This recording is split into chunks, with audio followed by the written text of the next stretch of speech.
Hello, Giants fans, and welcome to a new edition of the Valentine's Views podcast here on Big Blue View Radio. And as we get closer and closer to the NFL draft, we know that your New York Giants are looking at positions on offense like wide receiver, like perhaps running back, and perhaps tight end, and even perhaps quarterback on day three of the NFL draft. And the person in the draft community who knows those positions better than just about anyone is the great Matt Waldman of the Rookie Scouting Portfolio. And now that Matt has come up for air with the publication of the 2023 guide, he's been kind enough to join us on the program. So Matt, how you doing? And thank you much for the time. Hey Ed, it's a pleasure, and thanks so much for having me. I always look forward to doing this every year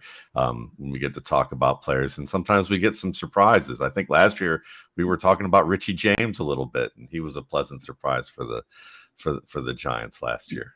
Yes, he was, and your guide is, what is it, 1,000 pages, something like that?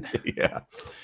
And it's insanity. It's a labor of love. It's great stuff. And as much as I love it, I get mad every year when I read it.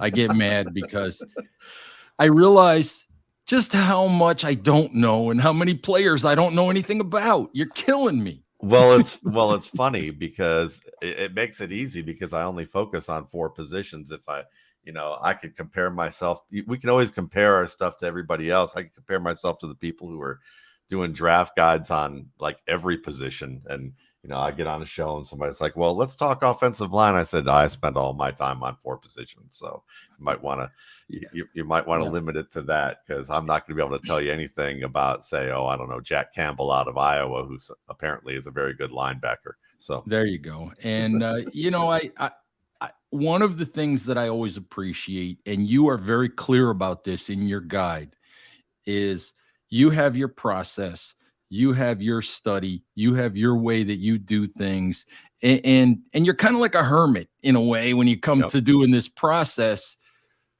You don't pay attention really to what the quote unquote, media driven draft community might say about players. You sort of come up for air and compare your rankings after the fact.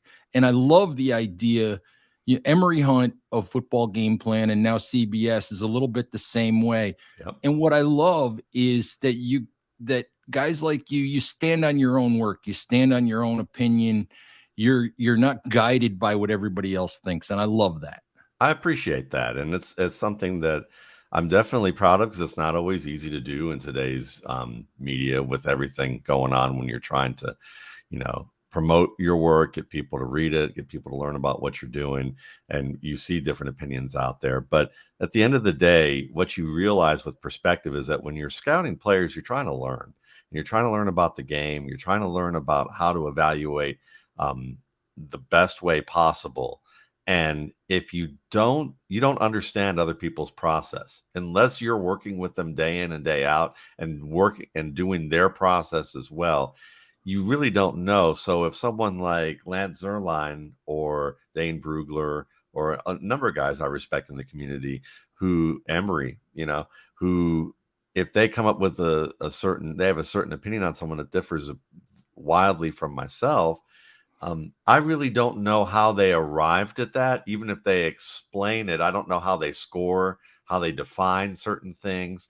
And I spent, well over a decade as an operations manager and a quality director at a company with about 10,000 employees, where I had to implement processes and implement ways of monitoring and evaluating performance.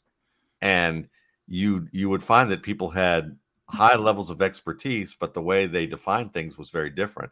So it's in a way, it's kind of like getting lost in the forest. If you don't have your own compass, and you hear something in the distance and you start following that, what you may have walked into was a black bear, as opposed to like a highway. So you really have to know, you're going to learn more following your own process, and you're going to learn quicker.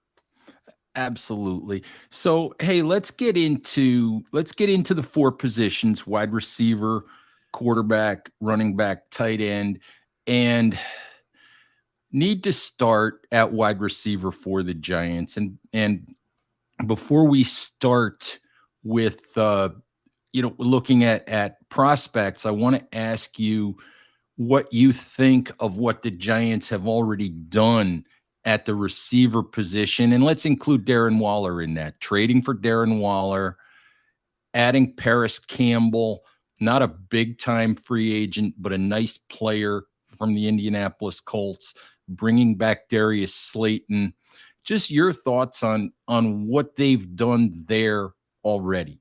I think they did a good job because, first of all, Darren Waller is a matchup specialty type of player. I mean, now you've got a player who you can keep a guy like Bellinger in line, let him block, let him leak out to the flats, use him on shallow crosses, play action, work to the flats, and he's going to be a nice runner for you.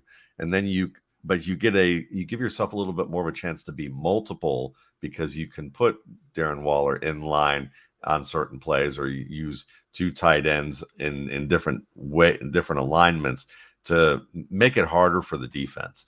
But on top of that, you can detach him from the line, as we all know, and he's going to match up against corners and be a matchup advantage because of his height and his length. So you've got a big play option there who's really like your split end. I mean, so you can really use him as your split end, but you can move him around. Then I like for Paris Campbell the fit where he is, because with Brian Dable, you get kind of levels to your offense where you have players working at different levels across the field.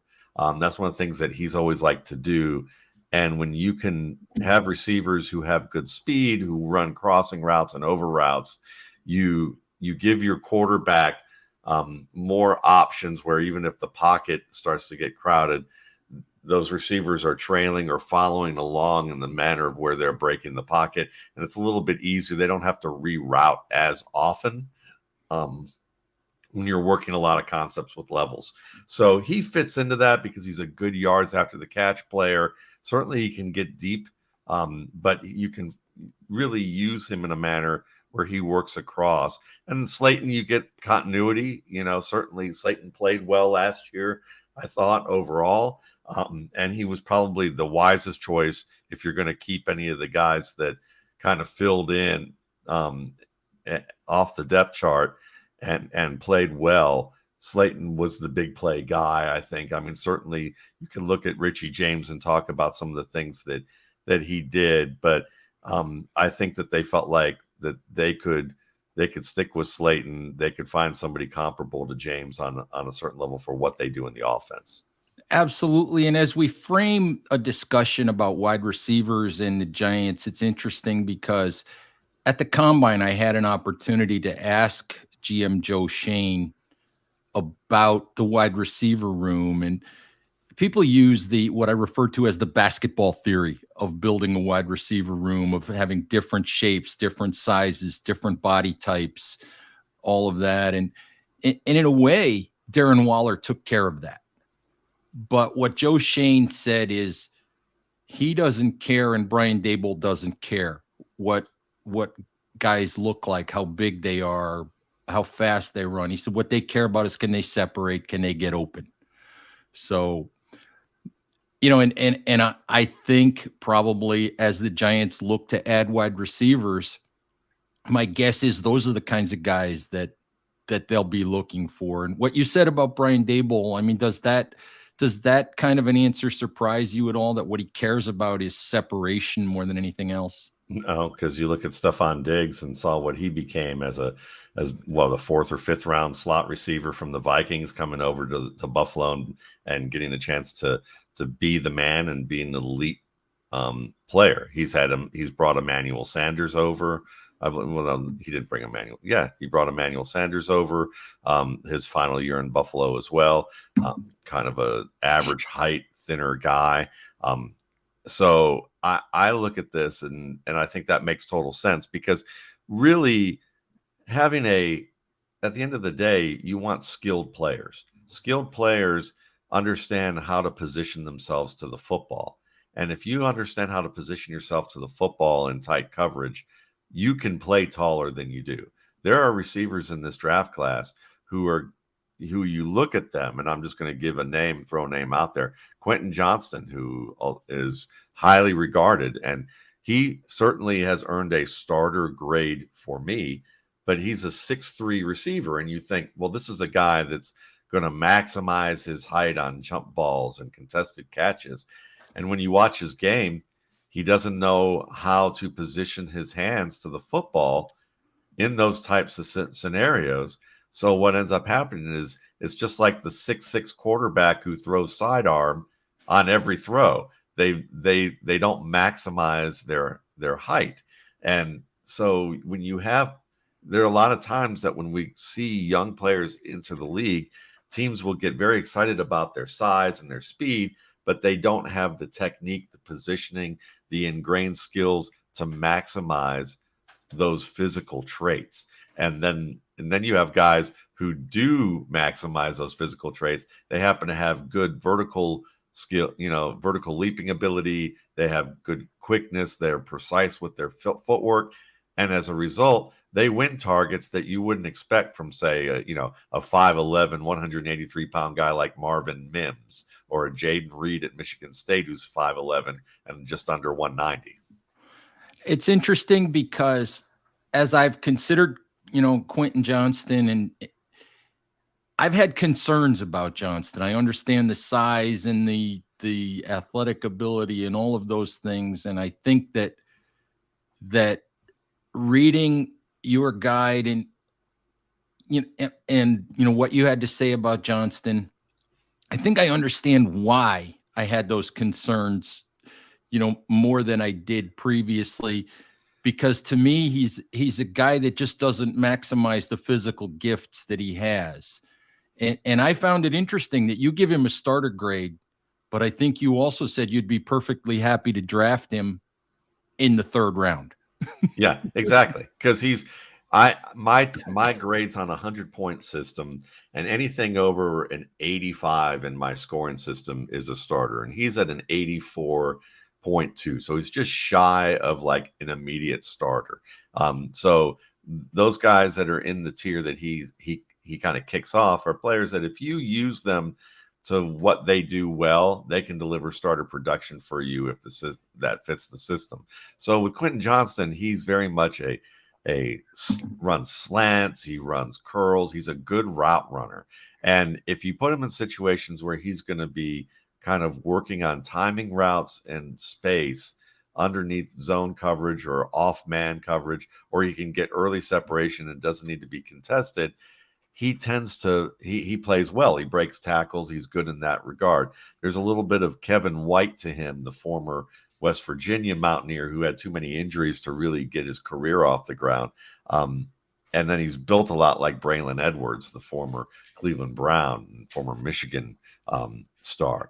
And so you could see how he could be, say, your possession plus wide receiver who can occasionally, who can get separation and win in the vertical game. But is he going to be that primary guy who earns the contested tight coverage plays against the top option at the boundary?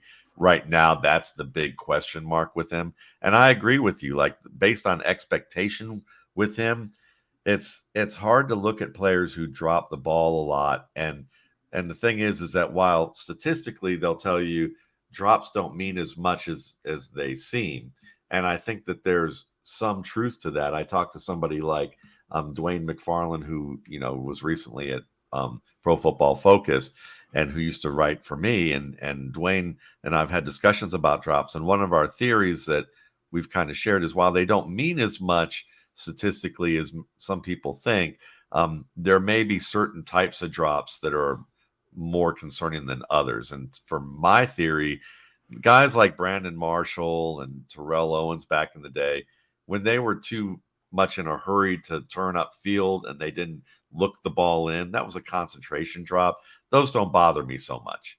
The ones that bother me are the ones that you see Gabriel Davis have with the Buffalo Bills, where and even that's manageable because you can see that he's had good production for his team. They seem to use him in a manner where we're okay with your 50% catch rate or 51% career catch rate. But the problem is they clap onto the ball instead of their hands coming up together, and you have your thumbs and your fingertips together so that the ball's entering that web of your hands and making contact so that you have, as many digits as possible, basically stopping the spin in a very precise manner. These guys are coming up and then they're having to clap. And sometimes they're clapping with their palms or with their fingertips, and it disrupts it because now they're hitting the ball. It's like a little kid who's learning how to catch. And sometimes you miss it. Sometimes you just completely miss the ball because it's harder to catch it when doing this rather than just letting it hit your hands and then you putting your fingers around it. It's more precise this way. And a lot of players have this issue, but it's the degree in which they have it. The good thing about Quentin Johnston is that while he has these issues, and whether to use underhand or overhand technique based on where the trajectory of the ball is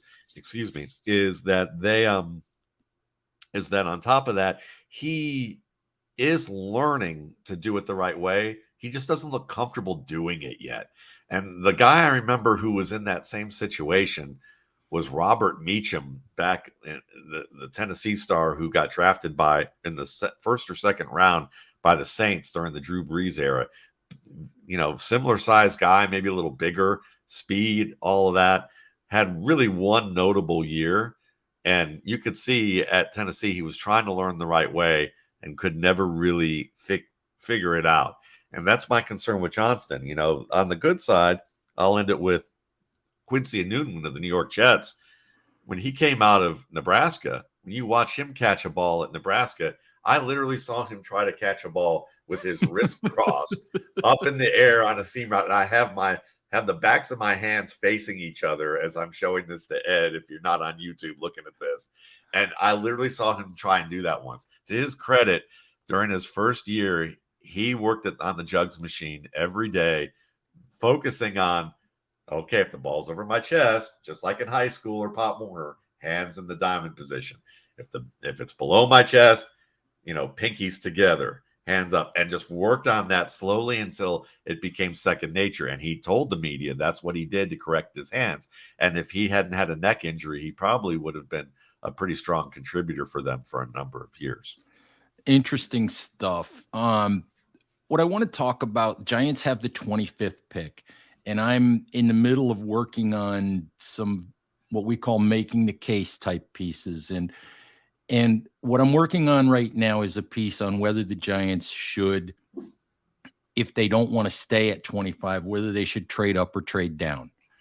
And what I found is the 25th pick in the draft has been traded 6 years in a row, which is crazy.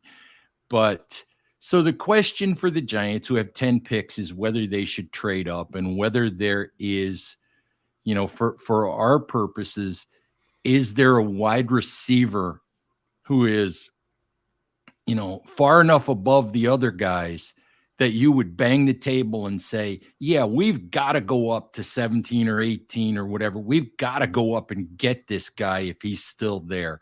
So my question for you is, if there's that one guy in this class that you would bang the table for and say, you've got to go get that guy, who would it be? Well, I think, or is there a guy? I think there is a guy, and I think that he could fit in what the Giants do. And I think that it would be someone that would give you the versatility to remain multiple. And probably that player would be Zay Flowers out of Boston College. Yes. I'm smart. I feel smart now because I have been banging the Zay Flowers table for a while as my guy, as my favorite out of the receivers in this group. It's a great choice, Ed, because I mean, you get a player who can play all three positions. And that's the thing. Like, I love Jackson Smith and Jigba out of Ohio State, but when you look at what that offense is about, you want a player who's going to be able to play inside and outside. And while I think Njigba can do that to an extent, he's not going to be able to do it with the level of explosion and vertical stretching ability that Zay Flowers can. And so with Flowers, you have a player who his hands need a little bit of work, but they're nothing that you're going to get too extremely worried about. And he's in that comparison tier where he's not far away from what Jalen Waddle offers the Miami Dolphins. And so Flowers can go up and get it. He's terrific after the catch. He has good routes. He's quick feet. He's explosive. He's going to give you skills in the open field. He can fit that Stephon Diggs role if we're going to do one-to-one comparisons between what Brian Dable had in Buffalo and what Daniel Jones is going to have or will hopefully have in New York. It's interesting because I think he's 5'9", and I think that he's got 29 plus inch arms, and the 29 plus inch arms bother me a little bit. But what I'm trying to come to terms with is that I'm a little bit traditional, and I'm a guy that the traditional NFL, you like the size. You wish everybody was as big as Jamar Chase and T. Higgins. Right. But the reality of it is that I think when it comes to receivers in the NFL, we're seeing more and more of the Devontae Smith types, the Waddle types, the Tyreek Hill types, the smaller guys, the faster guys. We're seeing more and more of those guys have real success in the NFL. So when I think about Zay Flowers and those guys, maybe I just need to get over the fact that he's 5'9" and change. Hey, I'll make a good argument for you on this level is that a guy who's about our age right now who played in the NFL, about 25 years ago, and he's 6 feet, so he's a few inches taller than Zay, but he was about 180, and he came out of Memphis, and he had a heck of a career by the name of Isaac Bruce. And there's a lot of Isaac Bruce to Zay Flowers' game. So while maybe Isaac Bruce and the way that he played with the Rams was more in line with offense was maybe ahead of its time a bit in terms of how they spread the field. At the same time, I also watched Isaac Bruce make some pretty darn good plays with the San Francisco 49ers when they weren't doing what the Rams were doing. So there's a lot of hope for a guy like Flowers and what his abilities entail. So, we look at Antonio Brown in the past, at the height of his career, similar type of size guy, maybe a little bit heavier, maybe about, 8 to 9 pounds heavier, but still Flowers should do the trick for you, especially the way that they will spread things out. Interesting. I want to ask you before we move off wide receivers, and we could spend all of our time talking about wide receivers because I've got a long list, but I want to ask you, let's just wrap it up this way. Let's say the Giants go cornerback or go center or do whatever they're going to do there in the first round and leave the wide receiver position for later. Just give me one or two guys, we talk about, bang the table for whoever, day 2, day 3, just one or two guys that you would, bang the table for and say, this guy's going to be better than people think. Sure. Early day 2, I think Jaden Reed at Michigan State is that Stephon Diggs, Lavernius Coles type of player.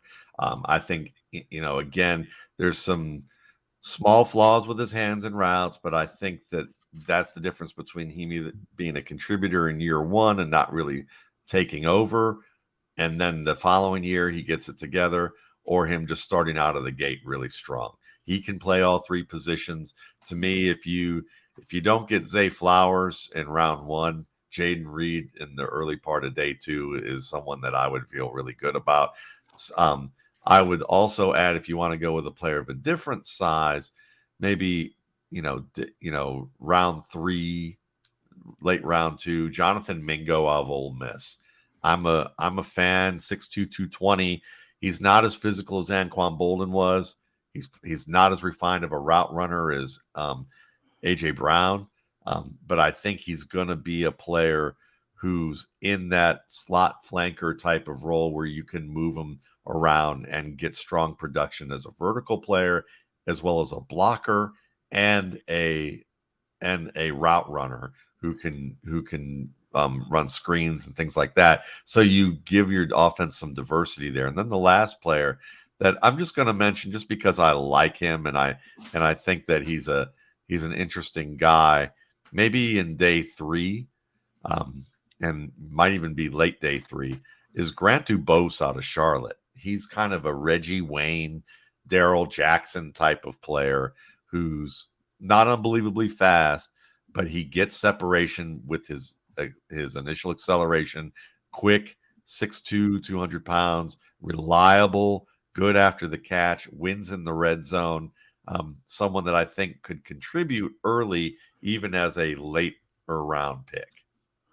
Interesting. I'll just ask you one quick question about Mingo, because it, in the stuff that was available to me, and I don't have access to everything in terms of tape and all of that you do.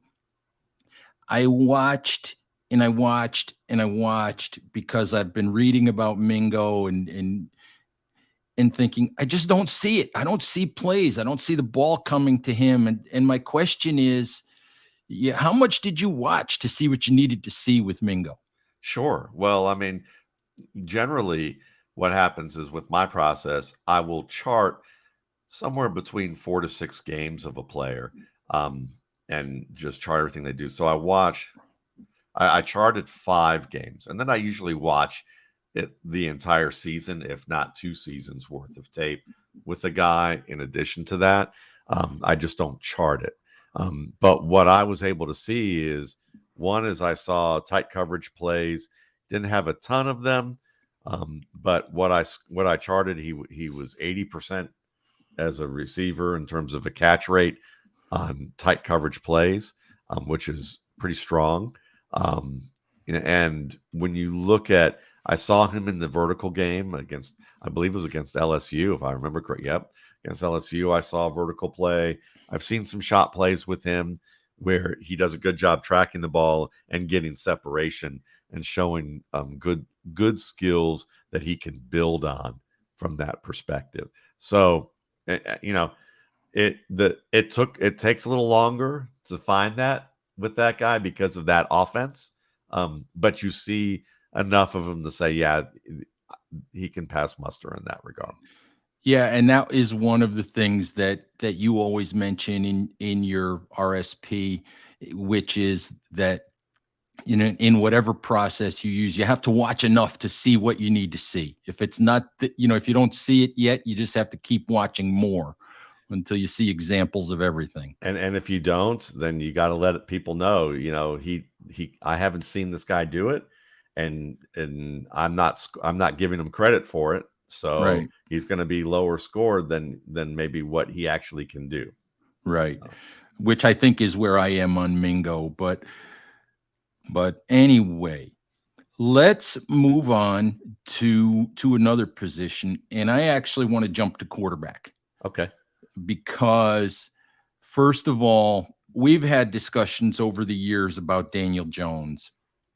And I know that almost a little bit like where you put Will Levis right now. I think you had Daniel Jones back in the day in this sort of robo quarterback category where he could do what he was told to do, where he could execute what he was told to execute, but that the creativity and all of that maybe wasn't there.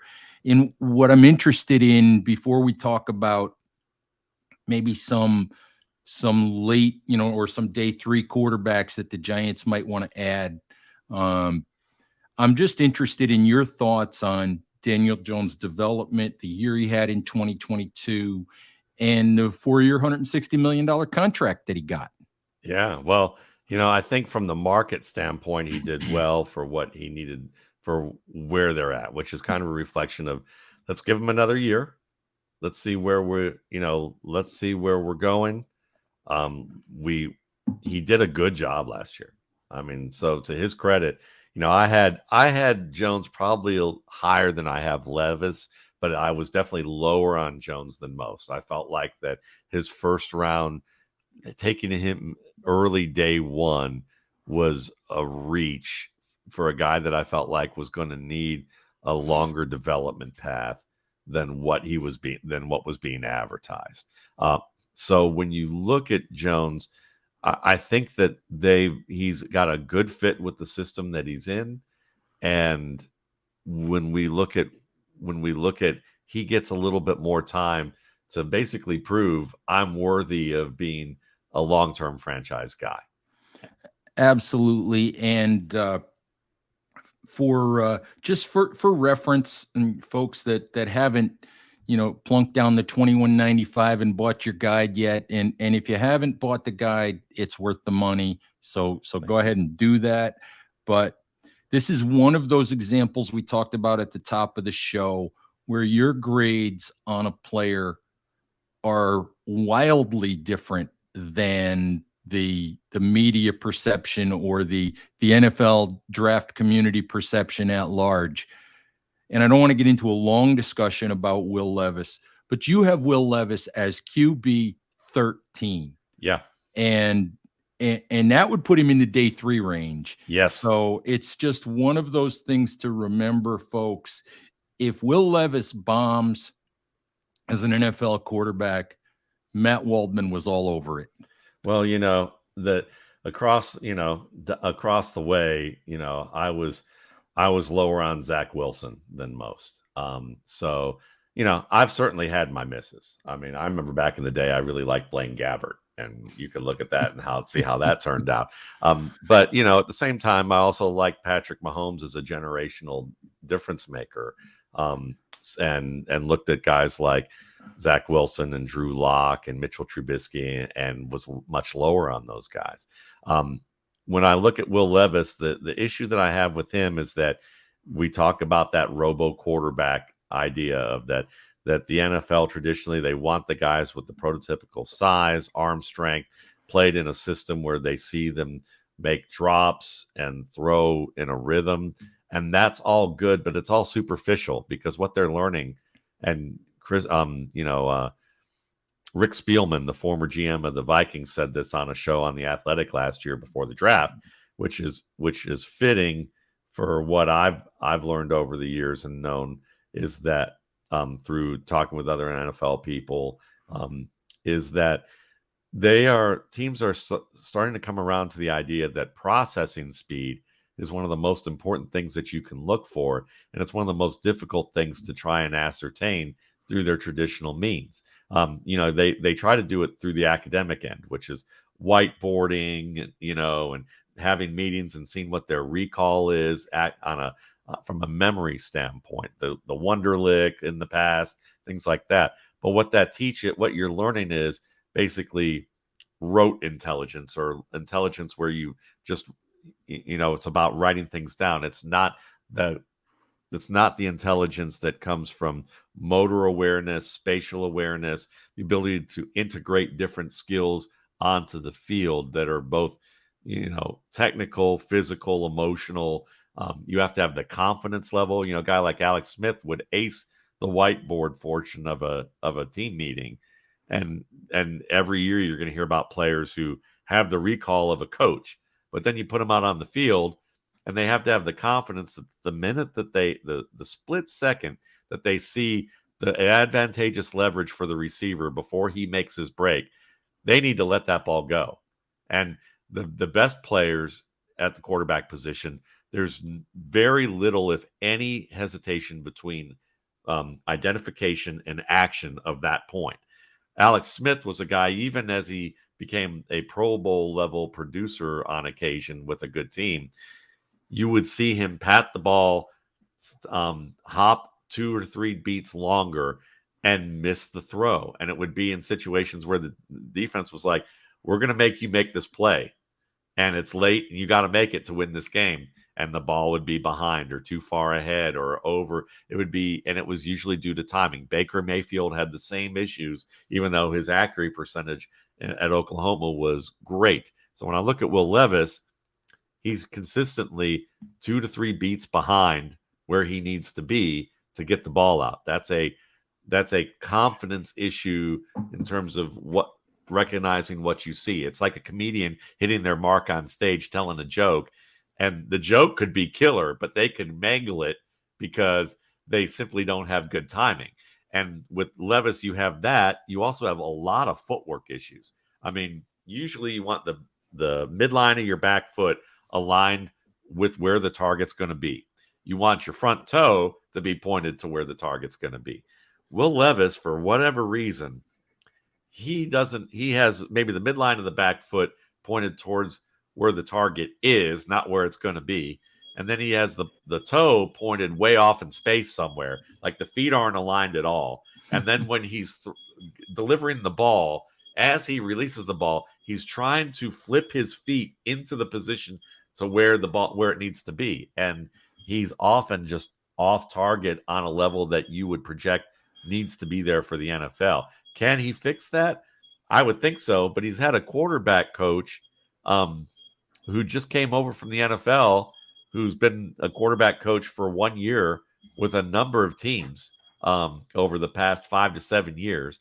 Atlanta, the Denver, 49ers, all series of 1 year deals. And he came over and he was coaching Will Levis.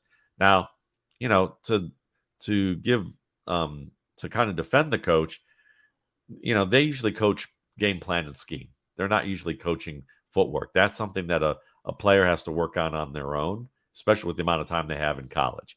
But for whatever reason, Will Levis, he's at a point in his career where this has got to be fixed, and it's ingrained in him at this point that he's going to need at least a year to get that together.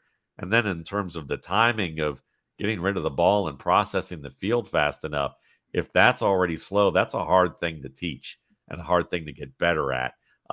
So I have real doubts about him. He's going to get drafted early.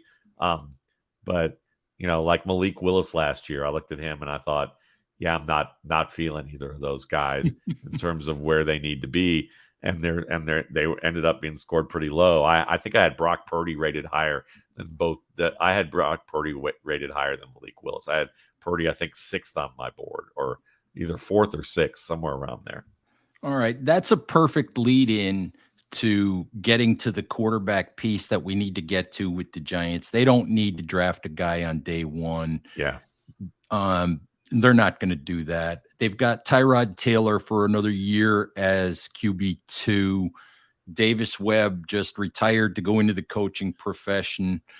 What the Giants really need at the quarterback position, or could use at the quarterback position, is a young developmental player who could become, a reliable backup, occasional spot starter. Because if they're going to go forward with Daniel Jones, he gets hurt. All quarterbacks get hurt on occasion, in the way the NFL is right now. So give me a couple of guys that you think, maybe aren't going to be, Brock Purdy, but, everybody's looking for that Brock Purdy now on day 3. But just give me a couple guys you think could be that capable backup spot starter, guy that could develop into that role for the Giants. And it's funny, Ed, I can go right down the line 4 through 6 on my board right now, and those 3 guys fit the bill.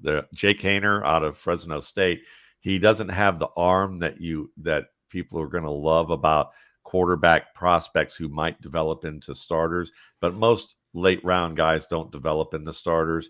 The good late round guys that end up having careers in the league may not have great arms, but they have great processing skills. They manage the pocket well.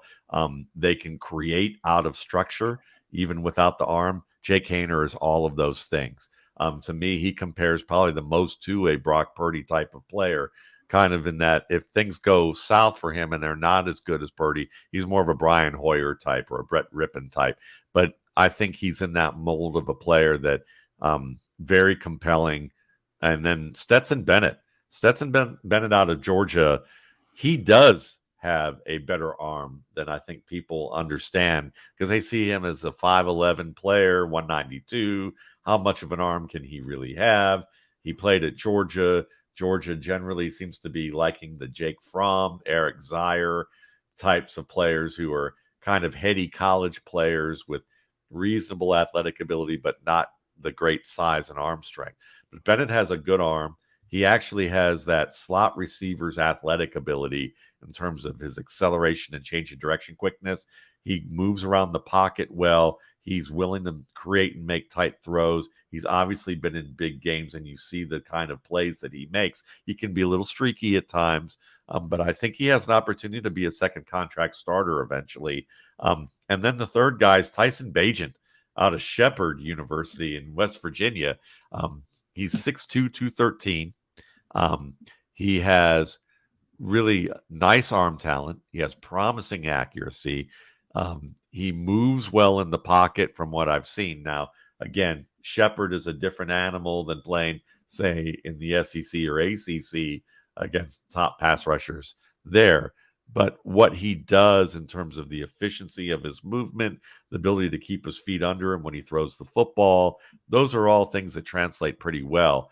And I could see him becoming a, maybe one day becoming a Kirk Cousins like player. Now, not maybe as good as Cousins has turned into, but someone who can hold the fort down the way Cousins did, at least earlier in his career with Washington. But maybe you're not relying on him as a week in and week out starter. If he can grow beyond that, you might end up having a guy who can be a starter. All right, let's move on to the running back position. And we know the situation with the Giants. We know they have Saquon Barkley. We know they're not drafting Bijan Robinson from Alabama. They're not picking a first-round running back. That's not happening. But when you look at Barkley, right now he's on the franchise tag, hasn't signed the tag. Looks like negotiations between the Giants and Barkley have sort of reached a standstill at this point. Barkley seems to have one view of his value, and the Giants seem to have another view of his value. And I wouldn't be surprised at all if, when the two sides get back to the table, that $12.5 million a year offer that was on the table for Barkley a few months ago has evaporated into something that's more like $8 or $9 million a year. So all of that's a long preamble that says the Giants probably need to go into the draft, and if they find a guy they think can not only be a backup for Barkley, maybe in the middle of the draft, might be a guy who could take over as the primary guy in a committee or whatever, if they move on from Saquon in a year. So what we're looking at, Matt, are, those kinds of players, those kinds of guys that would really be value, on day 2, day 3, guys who have enough skills, a varied enough skill set, to be a big part of a committee. Yeah, and it's a tough situation for running backs in the NFL, and we saw it play out with Melvin Gordon, who wasn't as good as Saquon Barkley, but for a time with the Chargers a few years ago, you could see why he could see in his head that he was an elite running back, even if you could nitpick and say not quite. And if you're the value that they see themselves versus the value that the NFL had, it can be a stark difference, and it can be kind of jarring for a guy in mid-career form. Guys on this list, I mean, listen, you can start at the top of the board in terms of near the top of the board in terms of day 2. Tyjae Spears out of Tulane. I absolutely love what Tyjae Spears brings to the table. I think he's the closest thing we've seen to Jamal Charles entering this draft in a long time. He is bold with his decision making. He's a creative player. He's tough. He's a good pass catcher, even if you don't see a lot of it on his tape. The quality that you do see, such as late game back shoulder fade route split outside in overtime as a matchup receiver, and see the technique that he used to be able to win a ball like that, goes a long way. He is, he came off an ACL tear 2 years ago, but he still has just terrific explosion and change of direction, quickness. He can do it very efficiently. With just, one thing that I look for with running backs is you want to see how many gather steps they need to work from a sideline approach towards a perimeter play and then cutting it downhill. Can they do it in at least 1 to 2 gather steps? If they can do it with at least 1 to 2 gather steps there before they cut downhill to transition, um, that's somebody who can contribute. If they can do it consistently with one step, they're a starter. They have starter caliber skill in that area. Um, Tajay Spears doesn't need any gather steps. Even when he's working from the far side hash, or like from one side hash to the opposite flat or boundary, and gathering up a good bit of momentum and speed, he can bend downhill just by with curvilinear movement, just bending around without taking a gather step. When you have someone who can flip their hips that way or bend with good ankle flexion like that and not lose speed and accelerate through it, that's pretty special. So I'm a big fan of Spears, not the biggest guy. So, that's the thing, is that there will be teams that will feel like they have to pair him up in a committee as the lead back.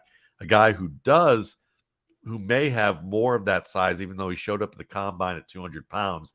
Let's remember that 20-year-olds, 21-year-olds, back in the day when we were 20, 21 years old, 10 pounds was nothing. It just was the difference between whether you played full court basketball one day and didn't eat a lot, and whether or not you had a plate of brownies that that a friend of yours made, whatever it is. Zach Evans showed up at 202 pounds, but when you watch him on the field, he looks like he's more like 210. And then in his pro day, he was at 208. He probably cut the weight to try and maximize what his speed could be. But when you look at him on the field, the speed's there, the acceleration's there. He gets knocked because he had this quixotic recruiting journey where he originally was going to go with the University of Georgia as a 5-star prospect. And what people don't realize is that his grandfather was a big part of his life, and his grandfather passed away the year before his recruiting happened. And he took it on himself because apparently his parents, his grandparent was a big part of his life for a reason.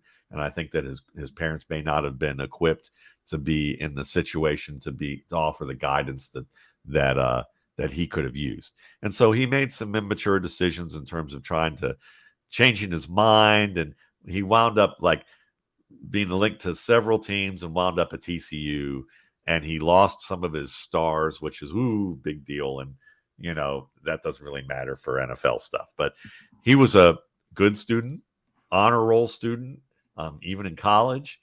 And he transferred to Ole Miss, and people were like, "Well, that looks bad because TCU went to the national championship and you transferred the year before." Well, what a lot of people don't realize either is Gary Patterson was telling the public, we have 30 players who are threatening to transfer right now because our NIL deal hasn't been worked out with the school the way it should be. And we're about to lose a significant portion of our football team. And, Evans was splitting time with a guy by the name of Kendre Miller. And that's another guy that I would look at. Evans and Miller both have the explosion.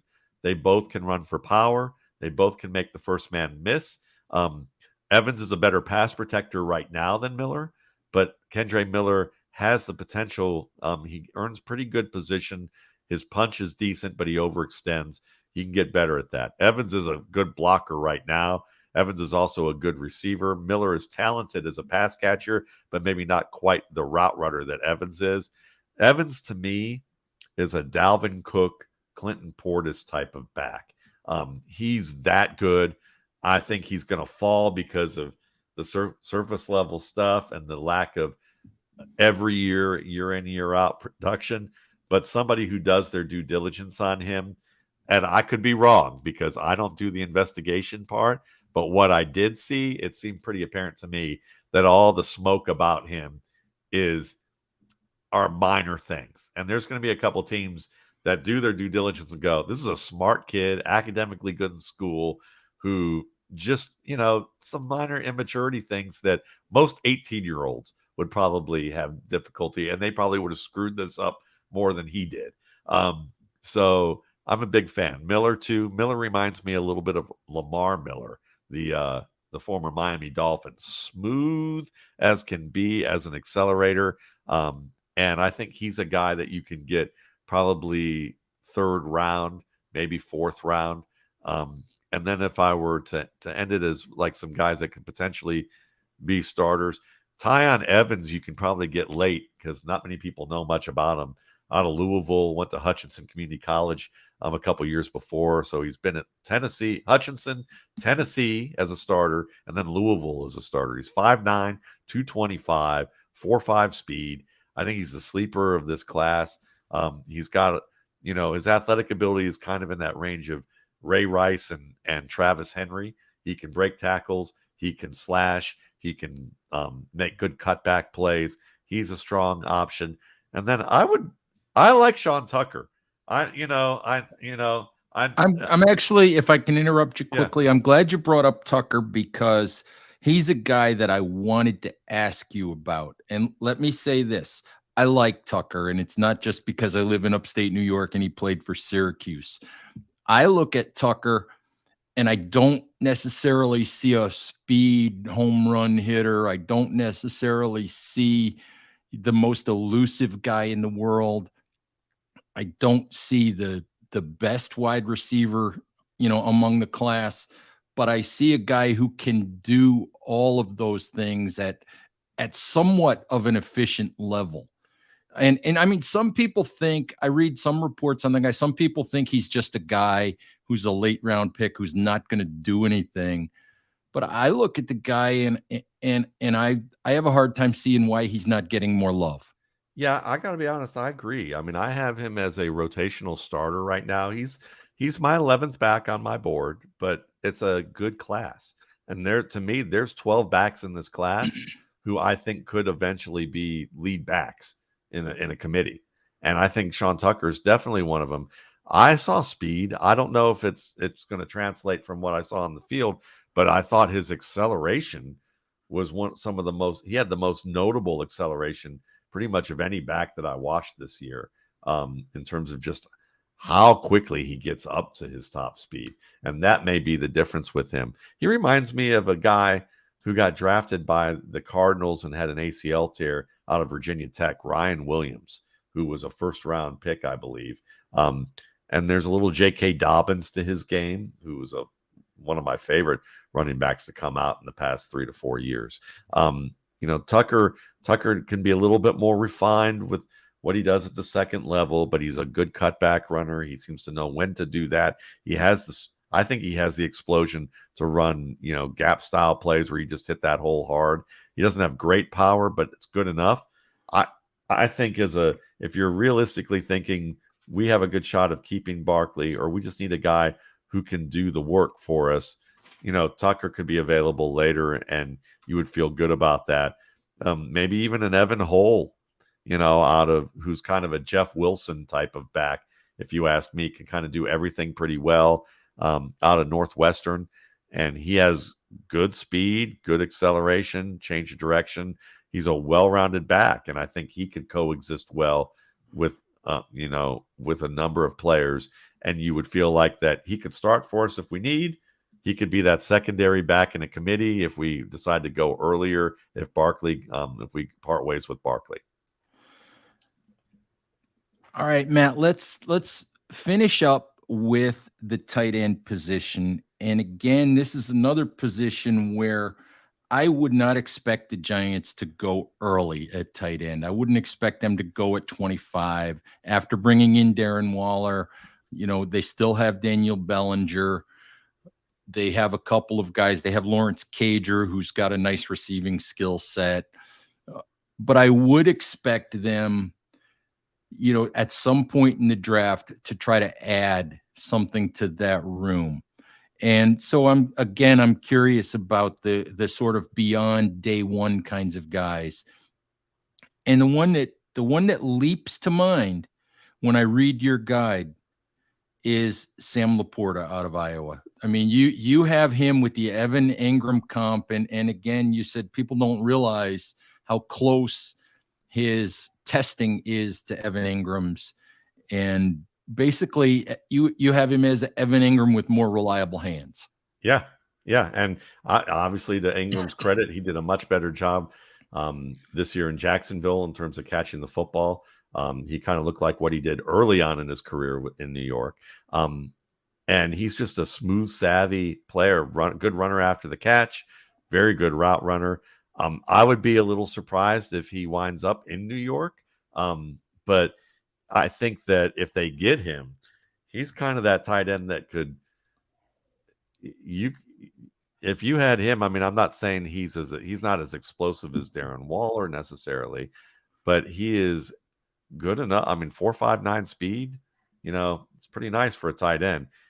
I think he's going to be one of the most productive tight ends out of this class. So I'm a big fan of his work. He's not a great blocker, but when you have Bellinger, you could keep Waller outside, and if they did take Laporta, then that would mean they feel like Bellinger can be the inside the inline guy who can play the shallow ranges of the field. Laporta can be the second tight end who you can also do screenplays with, and he'll get yards after the catch for you, as well as stretch the intermediate seam, and you can keep Waller outside. And then you could also use 3 tight end sets, and either one of those guys, any of those 3 guys, can at least be reasonably good pullers for you, lead blockers for you. I don't think Laporte is great at that right now, but he can get better. A similar guy, or maybe not similar guy, but a guy that I think of if you're saying, you know what, we might not have Darren Waller long term, and that might be the reason why you take a Laporta, is that you think, well, we can give him a couple years to get up to speed, and then we can have a shot at, with some level of continuity in our offense if he develops to what we expect. So I would love Laporta in that respect. Elijah Higgins, the receiver out of Stanford, listen, he came to the Senior Bowl and they said, why don't you practice at tight end? And this is why we think you should be a tight end.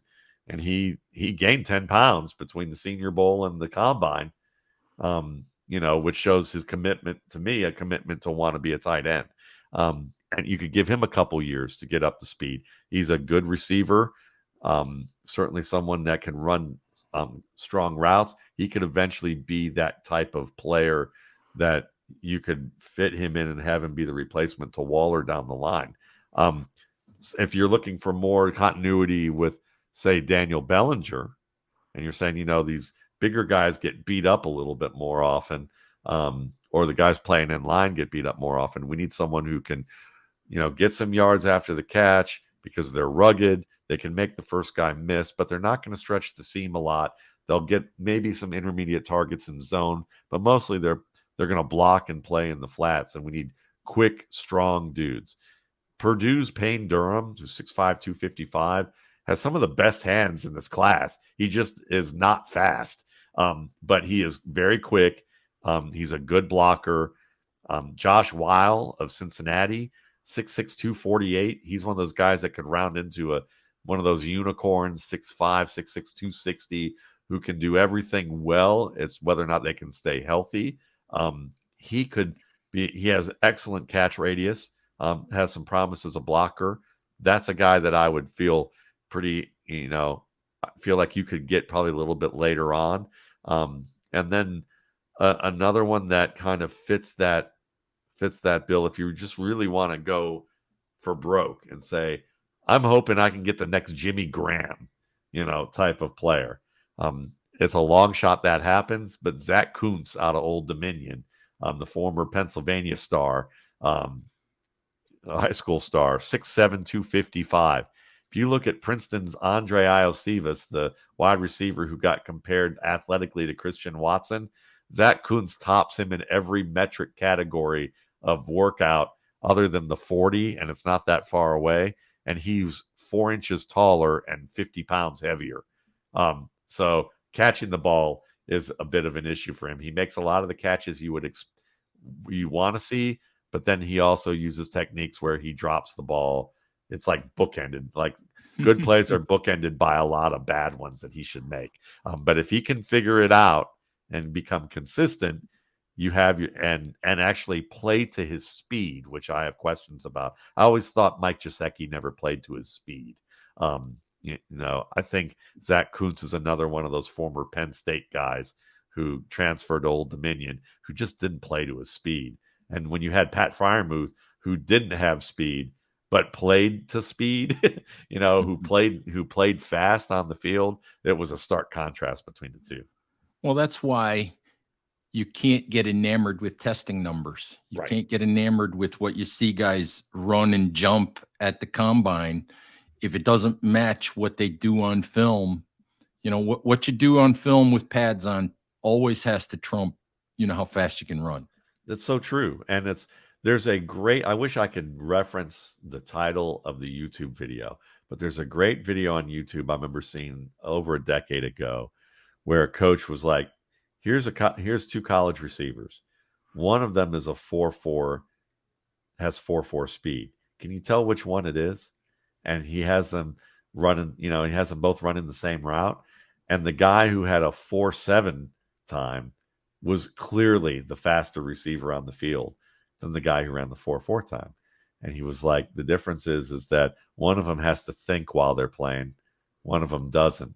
And the one who doesn't has ingrained the skills to play at a certain level. He's also quick, and quickness makes more difference than speed in certain areas of the game. And again, there are guys, but he said the difference. He said the same at the same time. The 4.4 guy was quicker than the guy who looked quick, and none of that mattered because it's about how quickly you process information and whether or not all the things that you can do at the speed of instinct, at the speed of reaction.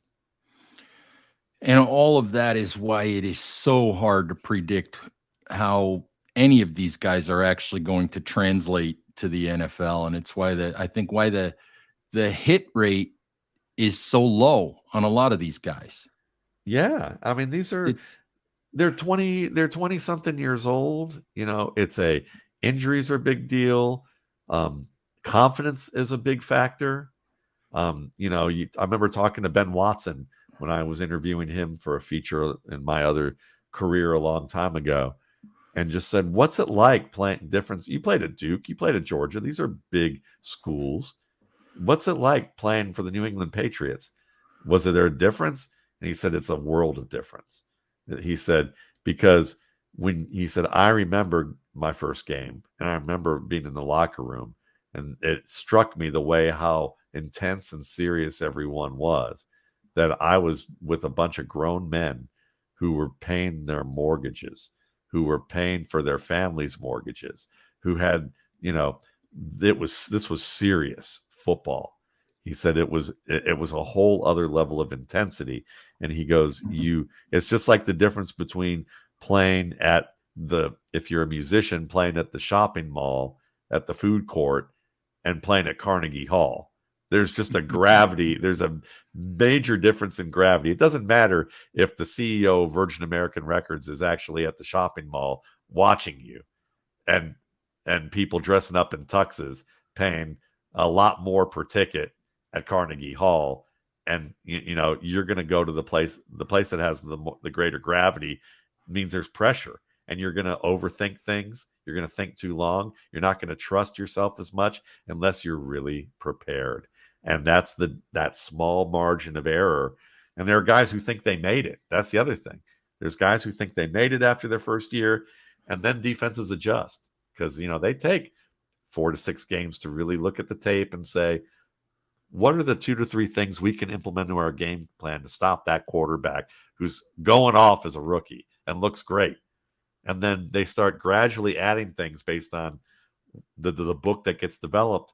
And by games 8 to 12, suddenly they're shutting down this quarterback or this receiver or this running back. They're doing things that they haven't seen yet. And now they have to adjust, and they can lose confidence if they don't work at the craft. So it's a very different game. And those things are more important than a lot of the stuff that we talk about that we can tangibly look at. And it comes down to what's in a guy's heart sometimes, and what's in his head, and his willingness to work at his craft. And And those are things that none of us can know really without, even teams get that wrong with as much information and as much contact as they have with guys. Even teams get that wrong, and that's why this whole thing can be such a mystery. Yeah, it's exciting to learn more. For me, I love doing this because it's fun to learn about the game, and you learn a lot about the game by studying players and studying these techniques and skills.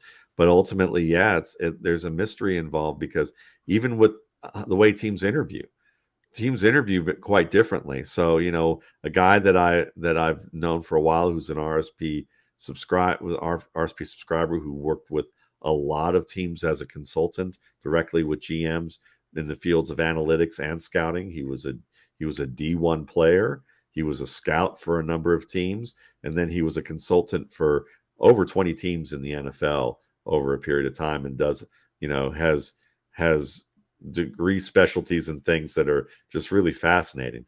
But we would talk about this, and he would say the way they interview players, he said some teams have it together. They hire industrial psychologists, they hire people with law enforcement backgrounds who understand how to interview folks. He said, and they will look at the reports, they will dictate how the questions are asked, whether it's scouts asking the questions or whether it's them asking the questions, and then they will disseminate the information and figure out what to make of everything. Other teams will ask their 20-year-old, 25-year-old, 30-year-old, 35-year-old scouts who have no experience in these fields to come up with their own questions to interview people. And the difference can be, I'll end it with this way, is the difference can be this. They can go to a club or to a college team to interview a player and say, what's this guy like? And he goes, well, he goes out a lot. He's out, he loves his social life. And so, one team might say that, and they may write up and editorialize, he's a partier. We don't want him. Okay. And then they buy that. And then what ends up happening is that another team comes, they hear that, and they go, well, where does he like to frequent? Well, there's this club downtown. It's called, O'Malley's. I like to go to O'Malley's. So they go to O'Malley's. He starts talking to the bar staff and wait staff, shows a picture of the kid. You see this kid here. Oh yeah, he comes in here, 3 times a week. How long's he here? A couple hours. Okay. Leaves, tells the staff he's going to the clubs like 3 times a week, and that's an issue. The third team could be the one that gets it. They do all the second team did, but then they go, well, how long's he here? About an hour and a half. When does he get here? About 8 o'clock. Okay. Does he drink? No, he brings his own water bottle, and he comes in here with like the same 3 friends. They talk to some buddies for a little bit, listen to some music, maybe he dances with a girl or two, and then he leaves by him with his friends with his water bottle, doesn't order a drink, and he does this 3 nights a week. And there's a stark difference in how you ask those questions, and there's an expertise with that. And I've literally been told that story by someone who said this is a good example of what happens from team to team. Some teams get it, some teams don't. And that's what makes it fun. And Matt, I think that's a good place for us to end. Why don't you just tell folks where they can pick up your guide, a little bit about your guide if they're not familiar with it. Sure. This is my 18th year doing the rookie scouting portfolio. It's solely an analysis of 150 quarterbacks, running backs, and wide receivers.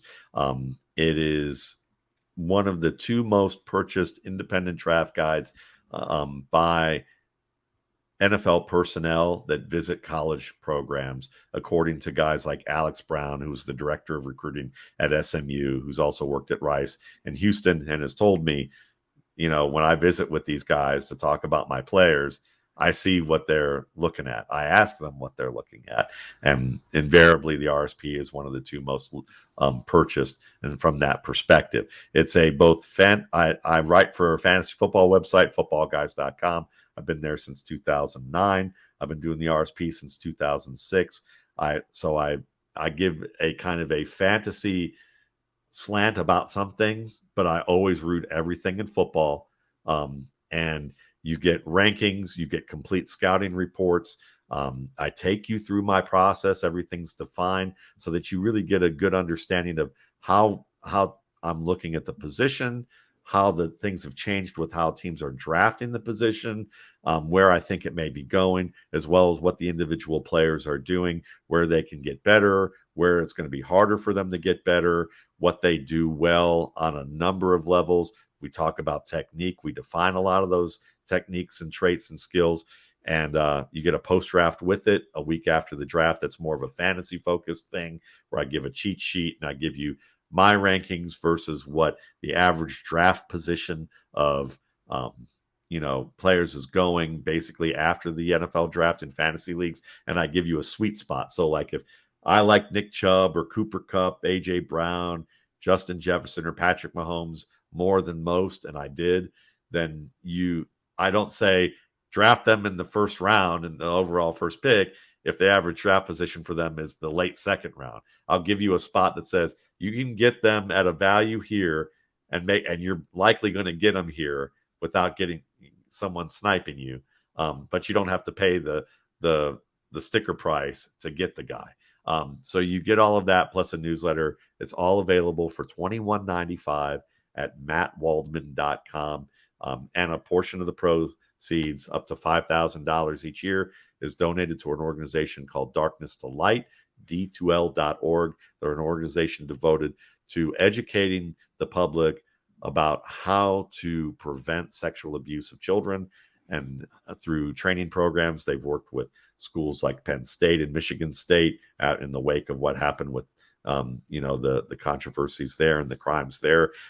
They also work with individuals and civic groups, and they teach people also how to handle the issue when it invariably does happen, so that kids aren't the victimization isn't compounded inadvertently. It's a great organization, and the RSP's donated over $55,000 since 2012 to D2L, and we're hoping to be able to do the same thing this year. All right, definitely a worthy cause. And bottom line, folks, spend the money.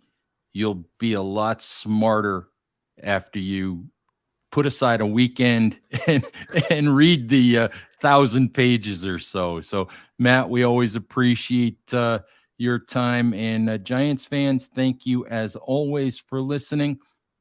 Please remember to stay safe out there, take care of each other, and we'll talk to you soon. Bye-bye now.